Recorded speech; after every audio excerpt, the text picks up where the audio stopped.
Good morning students. இன்றைக்கி நம்ம 12ஆம் வகுப்பு இயற்பியல் பாடம் 1 அலகு 1ல் இருக்க நிலைமின்னியல் பாடத்தில் இருக்க சிறுவினாக்கள் தான் பார்க்க போகிறோம். புக் பேக் ஆன்சர்ஸ் பார்க்க போகிறோம்.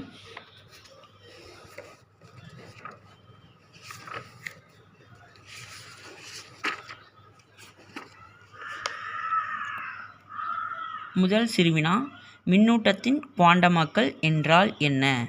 பக்கம் எண் 4ல் இருக்குது. பக்கம் எண் 4ல் மேலே இருந்து பார்த்திங்கன்னா மின்னூட்டத்தின் குவாண்டமாக்கல் இருக்கா, அதில் இ என்பது தான் அதிலிருந்து ஸ்டார்ட் ஆகி இங்கே குவாண்டமாக்கல் எனப்படும். அது வரைக்கும் மார்க் பண்ணிக்கோங்க. அதுதான் ஃபஸ்ட் கொஷினுக்கான ஆன்சர். செகண்ட் கொஷின், கூலும் விதியின் வெக்டார் வடிவத்தை எழுதி அதில் உள்ள ஒவ்வொரு குறியீடும் எதை காட்டுகிறது என்பதை கூறு. இரண்டாவது சிறுவினாவும் பக்கம் எண் 4ல் தான் இருக்குது. இது இங்கேருந்து கூலும் விதியின் முக்கிய இயல்புகளில் நிலை மின் விசையானது புள்ளி மின் துகளிலிருந்து ஸ்டார்ட் ஆகி எதிர்த்தகவில் இருக்கும். இதுவரையும் செகண்டு. மூன்றாவது கேள்வி, கூலும் விசைக்கு புவியீர்ப்பு விசைக்கும் இடையே உள்ள வேறுபாடுகளை கூறுக. பக்கம் எண் 5.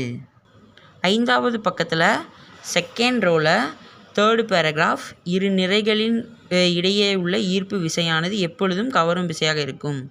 அது கூலும் விசையே மின்துகளில் இயல்பான பொருத்தி வரும் கவரும் விசையாகவும் இருக்கிறது. இதிலிருந்து ஸ்டார்ட் பண்ணி இதுவரையும் இருக்கும் அப்படிங்கிற வரைக்கும் பார்த்திங்கன்னா 3வது கொஷினுக்கானது. அடுத்து 4வது கொஷின், மேற்பொருந்துதல் தத்துவத்தை பற்றி சிறு குறிப்பு வரைக. பக்கம் எண் 9. 9வது பக்கத்தில் மேலேருந்து 2வது பேராகிராஃப், மேற்பொருந்துதல் தத்துவத்தின்படி இதிலேருந்து ஸ்டார்ட் ஆகி கூடுதலுக்கு சமமாகும் இதுவரையும். அப்புறம் இந்த ஒரு ஃபார்முலாவும் மார்க் பண்ணிக்கோங்க. இது 2 ஃபார்முலாவும் எழுதணும். அடுத்து 5வது கொஸ்டின், மின்புலம் வரையறு. அது 12ஆம் பக்கத்தில் இருக்குது.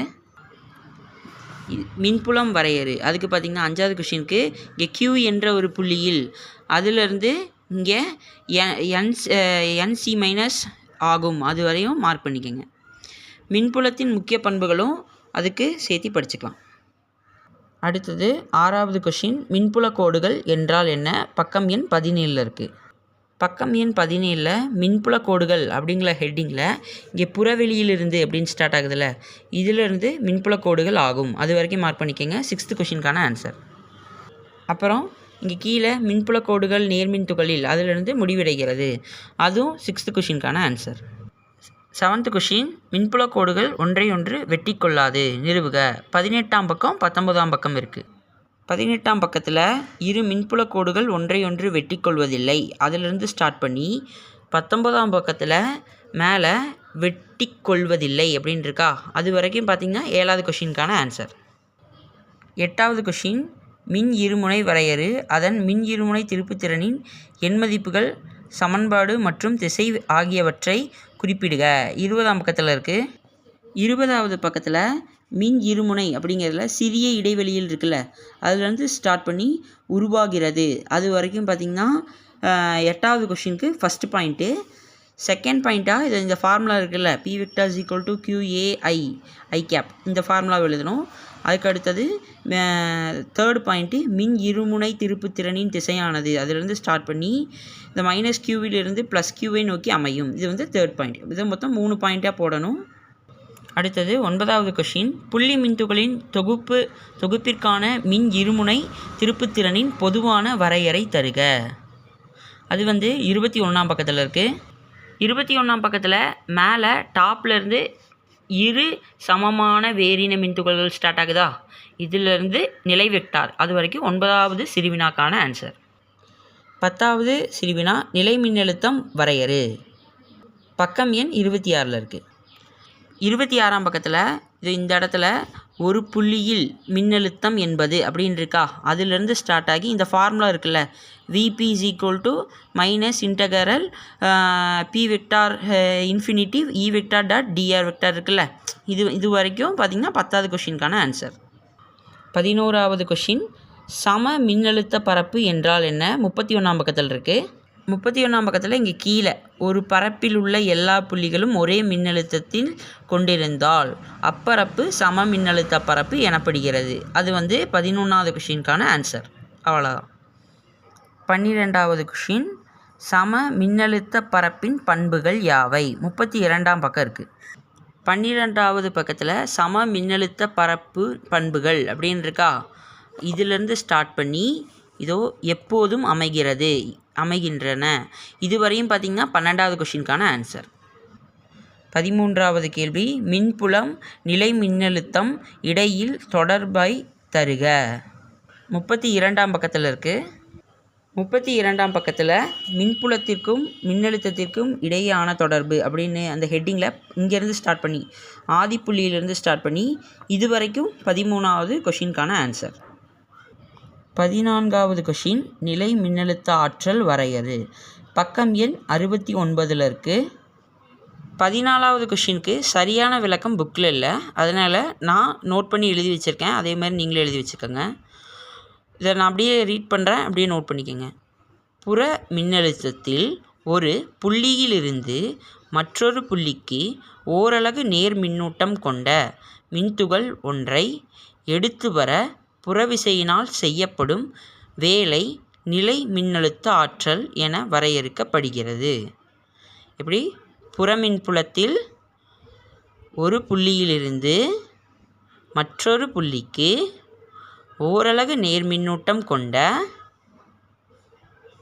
மின்துகள் ஒன்றை எடுத்து வர புறவிசையினால் செய்யப்படும் வேலை நிலை மின்னழுத்த ஆற்றல் என வரையறுக்கப்படுகிறது. 15வது கொஷின், மின்பாயம் வரையறு. பக்கம் எண் 36 இருக்குது. பக்கம் எண் 36 15வது கொஷினுக்கான ஆன்சர். மின்பாயம் அப்படின்னு ஹெட்டிங் இருக்கா, அது கீழே மின்புல கோடுகளுக்கு குறுக்கே அமைந்த அதிலிருந்து ஸ்டார்ட் பண்ணி இந்த 3வது லைனில் மின்பாயம் எனப்படும் இருக்கா, அது வரைக்கும் 15வது கொஷினுக்கான ஆன்சர். 16வது கேள்வி, நிலை மின்னழுத்த ஆற்றல் அடர்த்தி என்றால் என்ன? பக்கம் எண் 56. 56வது பக்கத்தில் ஓரலகு பருமன் சேமிக்கப்பட்ட ஆற்றலை நிலை மின்னழுத்த ஆற்றல் அடர்த்தி UE என வரையறுக்கப்படுகிறதுன்னு இருக்கா, இதிலிருந்து ஸ்டார்ட் பண்ணி இங்கே UE ஆஃப் ε0 E², அது வரைக்கும் 16வது கொஷினுக்கான ஆன்சர். நிலைமின் தடுப்புரை பற்றி சிறு குறிப்பு வரைக. பக்கம் எண் 48. 17வது கொஷின் பக்கம் எண் 48 இருக்குது. 17வது கொஷின், நிலைமின் தடுப்புரை. இங்கே காஸ் விதியை பயன்படுத்தி ஸ்டார்ட் ஆகுதா நிலைமின் தடுப்புரையில், இதிலேருந்து ஸ்டார்ட் பண்ணி நிறுவுவோம் அது வரைக்கும் ஃபஸ்ட் பாயிண்ட்டு. அதுக்கடுத்து கடத்திக்கு அப்படின்னு ஸ்டார்ட் ஆகுதா, அதிலிருந்து இந்த இடத்துல அமைப்பு உள்ளது இது வரைக்கும் செகண்ட் பாயிண்ட்டு. அதுக்கு அடுத்தது இதிலேருந்து இன்னொரு கொஷினும் கேட்பாங்க நிலைமின் தடுப்புரையிலேருந்து.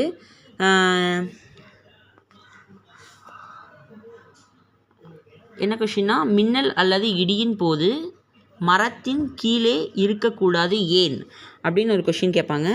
அந்த கொஸ்டினுக்கான ஆன்சர் இது இங்கே மின்னல் இடியுடன் கூடிய மழையின் போதுன்னு ஸ்டார்ட் ஆகுதா, அதிலிருந்து எவ்வித பாதிப்பும் இருக்காது. இது வரைக்கும் பார்த்திங்கன்னா குறித்து வச்சுக்கோங்க. இது 17வது கொஷினுக்கான ஆன்சர் தான்.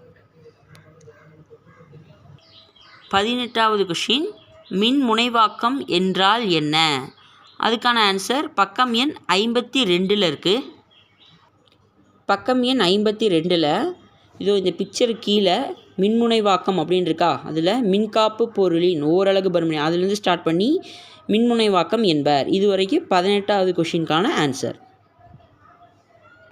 19வது கொஷின், மின்காப்பு வலிமை என்றால் என்ன? பக்கம் எண் 53 இருக்குது. 53வது பக்கத்தில் மின்காப்பு வலிமை அப்படிங்கிற ஒரு ஹெட்டிங் இருக்கா, அதிலேருந்து இங்கேருந்து ஸ்டார்ட் பண்ணி இங்கே மின்காப்பு வலிமை எனப்படும் இருக்கா, இதுவரையும் பார்த்திங்கன்னா 19வது கொஷினுக்கான ஆன்சர். 20வது கொஷின், மின் தேக்குத்திறன் வரையறு, அதன் அலகை தருக. பக்கம் எண் 54 இருக்குது. 20வது கேள்வி, மின்தேக்கியின் மின்தேக்குத்திறன் அப்படின்னு ஸ்டார்ட் ஆகுதா, இங்கே கீழே இந்த இடத்துல மின்தேக்கியின் மின்தேக்குத்திறன் இதிலிருந்து ஸ்டார்ட் பண்ணி இதில் இந்த C = Q/V இதுவரை குறிச்சிக்கோங்க. இது 20வது கொஷினுக்கான ஆன்சர். 21வது கேள்வி, ஒளிவட்ட மின்னிறக்கம் என்றால் என்ன? பக்கம் எண் 65. இதை ஒளிவட்ட மின்னிறக்கம் அப்புறம் கூர்முனை செயல்பாடு என்றால் என்ன அப்படின்னு கேட்பாங்க. பக்கம் எண் 65 கடத்தியின் கூர்முனையினை பகுதியிலுள்ள அதிலிருந்து ஸ்டார்ட் பண்ணி ஒளிவட்ட மின்னிறக்கம் எனப்படும். இது வரைக்கும் 21வது கொஷினுக்கான ஆன்சர். சிறுவினா 21க்கான ஆன்சர். இதோட சிறுவினாக்கள் எல்லாம் முடிஞ்சது ஸ்டூடெண்ட்ஸ். ஜிகேஎஸ் ஐடியாஸ் அப்படிங்கிற சேனலை நீங்கள் லைக் பண்ணி சப்ஸ்கிரைப் பண்ணி ஆல் பட்டனை கொடுத்து வச்சிட்டிங்கன்னா இதில் போகிற அடுத்தடுத்த சப்ஜெக்ட்ஸ் அடுத்தடுத்த கொஷின்ஸ் எல்லாம் உங்களுக்கு ஈஸியாக பார்த்துக்கலாம், புக் பேக் ஆன்சர்ஸ் எல்லாம். Thank you students.